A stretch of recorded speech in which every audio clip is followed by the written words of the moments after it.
Welcome to the introduction to magnetism.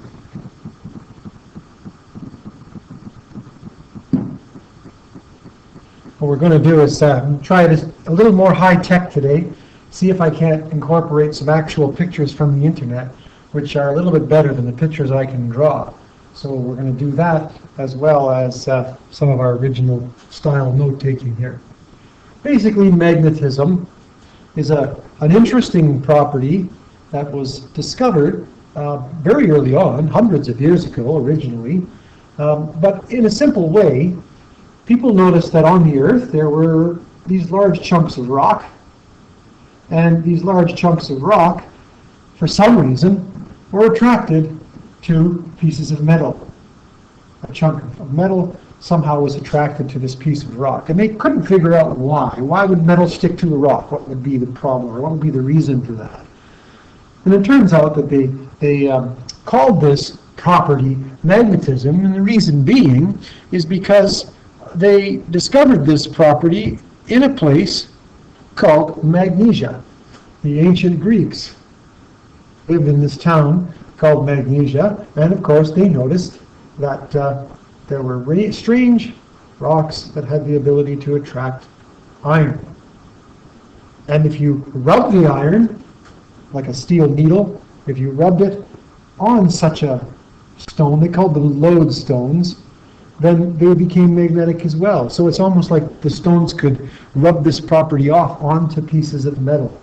And then, this is probably more important still, the Chinese found, around the year 1000, that if you took this needle that you rubbed on the lodestone and made it magnetic, and you let it hang freely so it could swing, it always lined up pointing north and south. And of course, this is the beginnings of the compass, the magnetic compass, which basically was a way to let us know which way was north. So you took a stone, one of the magic lodestones, you took a piece of metal, a tiny little metal, maybe you put an arrow on one end, like a needle or a pin, and you rubbed it on the stone. And after you rubbed it on the stone, you could suspend the needle, right? You could put it in a little box and put the needle inside the box, sort of with a little pin on it so that it could spin around, and just let it spin. And miraculously, the needle would always point north. Or at least it would line itself up on the north-south line. Maybe they weren't quite sure yet which way was which. But this was a great way of figuring out where north and south were. And so you could stand anywhere in the world. And so it was a pretty fantastic discovery, you can imagine, at the time. You know, you're talking about the year 1000 here. This is around the time of the Crusades and, people fighting each other with swords. This was an amazing discovery. And it was even more amazing for people who were trying to explore the ocean, because when you're on a boat, there aren't too many landmarks to navigate with. At least on the ground, you can recognize a tree or a forest or a strange-looking mountain. But in the ocean, it was almost impossible to know where you were going. And this magic device was critical for that kind of a thing to happen. So we had this lodestone, and we were able to make what we call magnets. Now, of course, at this point, nobody knew why or how this made any sense. They just knew it was magical, and it happened, and it was one of the miracles of nature. But, of course, scientists began to study this miracle of nature, and they learned things about it as they go. And so one of the things, of course, is that since the magnets are lining up with north-south, then there must be something magnetic about the Earth itself. And, of course, now we have learned that the Earth itself is very much like a giant magnet. It's like it has a big magnet stuck in it, something like this. And, of course, the top of the Earth was called the North Pole, wasn't it? Even before magnets. And the bottom of the Earth was called the South Pole. And so, because the magnets seem to line up with the Earth, and north and south, it became quite common to refer to the two ends of a magnet as the North Pole and the South Pole as well. And it became very common, it became obvious when people started to play with magnets that North Poles were attracted to South Poles. and south poles were attracted to north poles. So opposites attract, just like the laws of electricity with opposite charges. And of course, if you had a north pole and another north pole, they pushed each other away. They repelled. And they began to notice all of these interesting things. And so the Earth somehow is a giant magnet, and now we understand why. It has to do with the core of the Earth and the iron core that's inside, and we'll see how that plays out in a minute when we learn more about it. What could possibly be going on? Well, people also realize that if you took a magnet, a big iron bar, and you rubbed it on the lodestone and you made a magnet, and then you broke it in half, you wouldn't end up with a south magnet and a north magnet. That's not what happened. No. What instead they noticed is you ended up with two smaller magnets. Let's put the broken end here, right there, and this is the other broken end. You broke it in half, and now the magnet became a new magnet with a new north-south and a new north-south. Weird. So then they said, well, let's break them again, crack them in half again. Well, this time, same thing. Now you ended up with a broken piece of magnet and a broken piece here, which was in the middle, and then the other piece over here. This is north and south. This also was a magnet, and it seemed like you could break them forever and never get to a north pole by itself.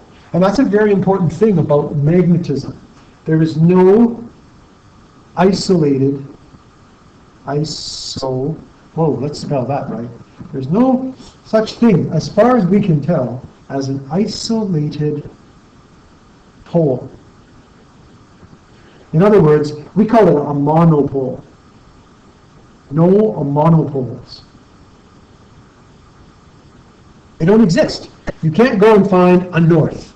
It just doesn't happen. Even the smallest possible magnet will have a north and a south. Now, the reason for that is because now we've learned something fascinating about magnetism. Magnetism is related to electricity, and of course, it's related to our friend the electron. The electron actually is the reason, or I guess you could say the mechanism behind magnetism. Now we know that if you take an electron, we know it has a negative charge. And if you move charge from one place to another, we get electric current. And you can also move positive charge from one place to another and get electric current. But typically we think of the electron. So moving charge is electric current. Well, what could the electron have that causes magnetism? It needs another personality, another characteristic, another sort of thing that's sort of electronish. And they decided that what they would imagine is that the electron not only could move from one place to another, but it was almost like the electron could spin, just like it was on a little axis, just like Earth. And if I draw this a little bit bigger, we can see that the electron could spin this way, which would be sort of, in front of, as it moves past you, it would be moving from left to right, I guess. And then you could also have another electron which could spin the opposite way, and it would spin this way, across and around like that. And what they said is that spinning electrons produced magnetism. So a moving electron produces charge, and a spinning electron produces magnetism. Now we understand it even better than that, and we see that it's actually even more tied closely together. In fact, anytime an electron does anything, it's going to produce magnetism. An electron or any charged object can somehow produce magnetism, and the magnetism is based on this motion. But now if the electron spins, then what would happen is it would produce its own little magnet. So if I take this electron that I've drawn on the right side, because of the way it's spinning, it would turn into a magnet with a north pole down here and a south pole up here. And this other one, spinning the opposite way, would turn into a magnet like this. And so since electrons are incredibly tiny, so tiny that you can't break them in half, there's no way to get half a magnet or a monopole. You can't get a north pole alone because even if you break everything down to the smallest possible particle, the electron, it's still a full, complete magnet. So this is somehow how magnetism sort of manifests itself in the world. It's all about the spinning electron.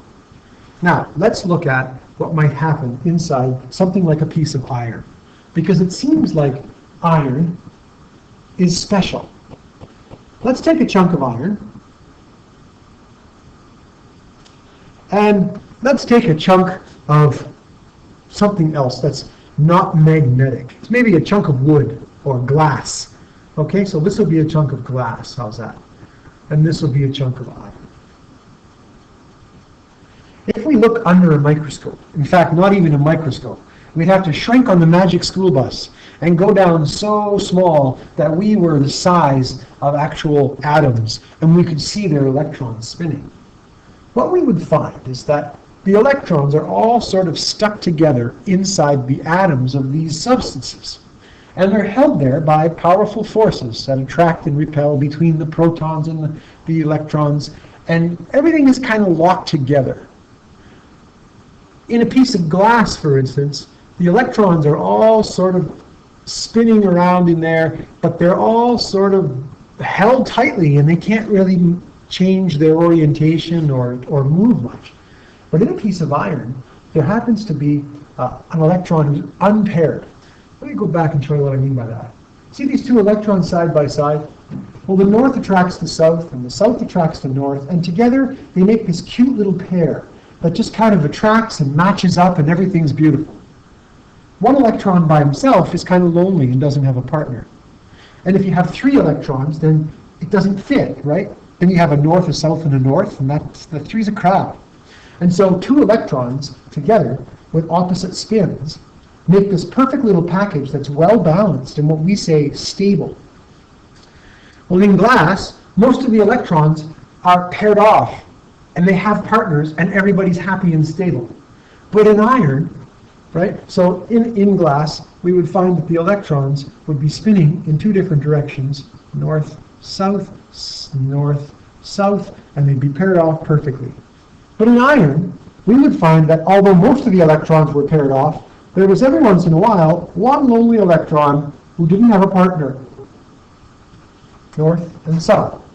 But nobody to match them up.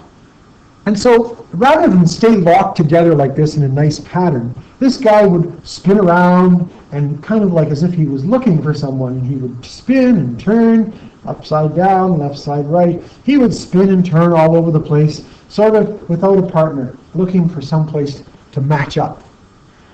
And that means what we call him a free unpaired electron. Unpaired electron. Iron has these guys, but other things don't. That's the difference between iron and glass, and that's one of the differences, and that's why iron has a lot more to do with magnetism. Because if you take the iron and you cut it up into small, tiny, tiny pieces, you will find that in these pieces, okay, you would look at the pieces and you would see that inside here, you're on the magic school bus, you're the size of, a little tiny atom. You would find that these unpaired electrons that I've drawn down here, well, instead of drawing them that complicated, I'm just going to draw them as a little arrow, like this, pointing north and south, north, south. These little electrons would be sort of floating around. And here in this region, all of the free electrons would be pointed that way. And over here, maybe they're all pointed this way. And over here, they're all pointed this way. And so what you get is they're all sort of random. And there's no sort of overall effect. Everybody's pointed a different way. Pointed a different way. Pointed a different way. And so this is also the case. Right? Well, this would be the case for any bit of iron that you would find. In glass, you wouldn't find these domains because all the electrons are pretty much paired off, and there are no extra leftover guys to create these little arrows. Now, what's interesting is, remember, these little electrons are magnets. So if you put this piece of iron near another magnet, or perhaps even what we would call a magnetic field. All of these little guys would feel that field. So let me pretend that we're just going to draw these arrows here, and I'm going to put a magnetic field around this iron. And you would do that by either by maybe perhaps rubbing the iron against a magnet, or putting it into a magnetic field that's created by electricity and so on. We'll talk more about how we could make such a magnetic field that I'm describing here, but just take my word for it, and we'll make this magnetic field go this way. But what would happen is all those little free electrons who were previously spinning about in all random directions, looking for a partner to sort of pair up with, would all feel this magnetic field, because remember, they are little magnets, right? And so what would happen is they would all begin to line up and say, whoa, whoa, whoa, and they would all start to line themselves up with this field. Now, they might not line up 100%. Some of them might be a little wonky, a little bit off. You might even get one that's totally backwards. For some reason, he hasn't figured it out yet. But most of them will line themselves up in this way. And when they do, they create a very powerful direction. It's very clear from this picture that almost all of the red lines are pointing this way. Whereas in the first picture, in the random picture, they were not lined up at all. And if you line up a whole bunch of these tiny little unpaired electron groups together, guess what? You end up with a magnet. All right? And this creates a magnet with a definite magnetic field. Now, of course, we have to be careful about the direction in which these arrows are pointing. So we're not going to label this magnet north and south just yet. What we're going to do is we're going to try to figure out what that direction will be later on. But that's the idea behind the magnet.